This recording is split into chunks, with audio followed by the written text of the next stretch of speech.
The dream is financial freedom.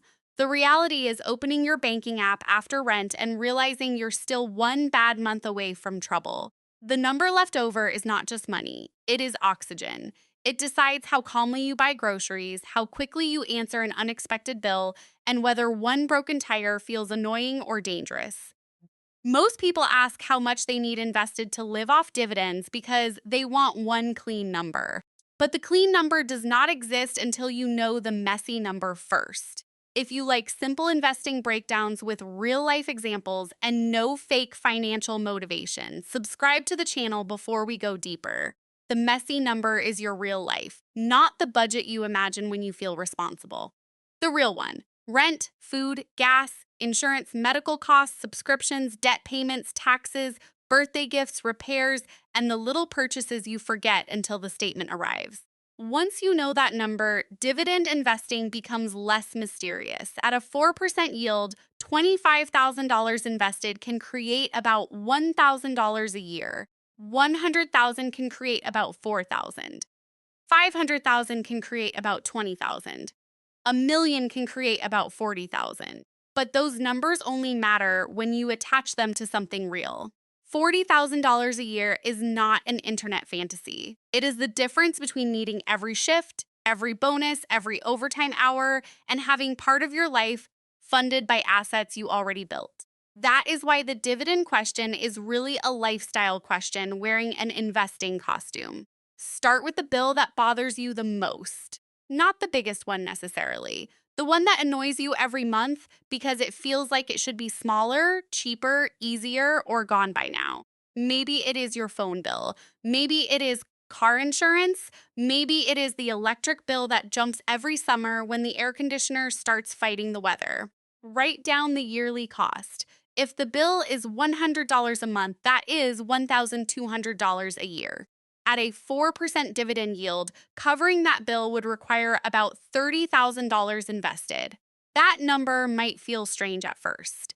A $100 bill does not feel like a $30,000 problem when it hits your checking account once a month. But that is the power of this calculation. It shows you the true size of recurring expenses when you want your assets to pay for them instead of your labor. A $500 car payment becomes $6,000 a year. At 4%, that one decision needs about $150,000 invested to support it. Comment notes below if you want the dividend numbers sheet. I'll leave it in the pinned comment so you can run these numbers for your own life without guessing. This is not meant to shame you. It is meant to wake up the part of you that has been treating monthly payments like they are smaller than they really are. Once you see monthly payments this way, it becomes harder to ignore the real cost of normal life. A subscription does not feel dangerous at $15 a month, but that is $180 a year.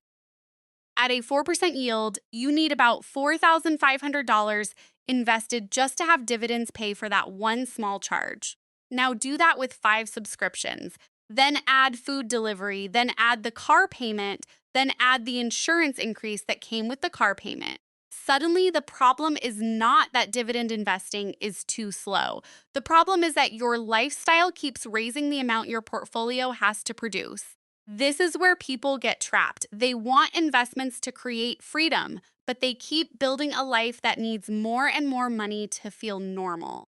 And it does not happen dramatically. It happens quietly. A better apartment, a slightly nicer car, a few more convenience purchases, a vacation because you have been stressed, a credit card balance because you deserve a break. None of those choices looks life-changing by itself, but together they can add years to the amount of time you need before your dividends can carry the weight. The hardest part is that these choices often feel reasonable. You are not trying to impress anyone. You are tired, you work hard, you want your life to feel like it is improving.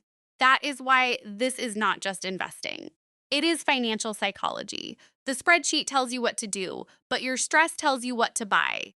And if you do not understand that battle, you can earn more money, invest more money, and still feel like freedom keeps moving further away.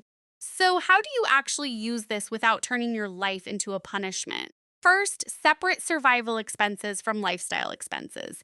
Survival expenses keep your life running: rent, groceries, utilities, insurance, minimum debt payments, medicine, and transportation.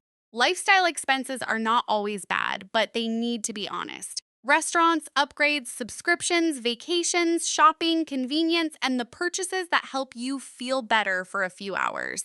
Second, pick one category and calculate the dividend portfolio needed to cover it. Do not start with your whole life. Start with something small enough that your brain does not shut down.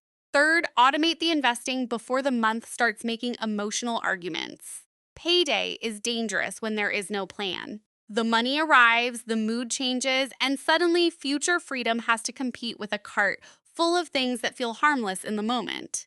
Fourth, reinvest the dividends while you are still building. Spending the first few payments too early is like pulling bricks out of a wall because you are excited that the wall finally exists.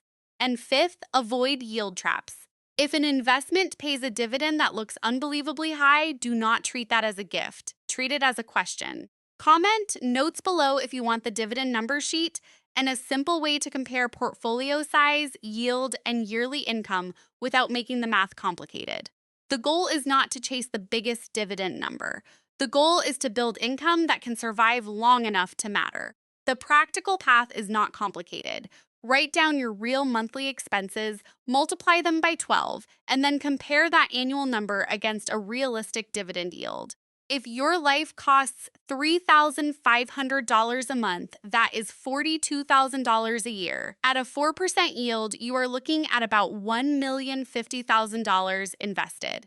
If your life costs $5,000 a month, that is $60,000 a year. At 4%, the number becomes about $1.5 million. Those numbers are not meant to scare you. They are meant to tell the truth clearly enough that you can make decisions while there is still time to change them. The solution is to build from the bottom. Cover one bill first, then one category, then 1 month. Reinvest while you are building. Avoid yield traps. Keep your lifestyle from growing faster than your assets. The deeper lesson is that the dividend number is not only about how much money you invest. It is about how much freedom your current life demands from your future self.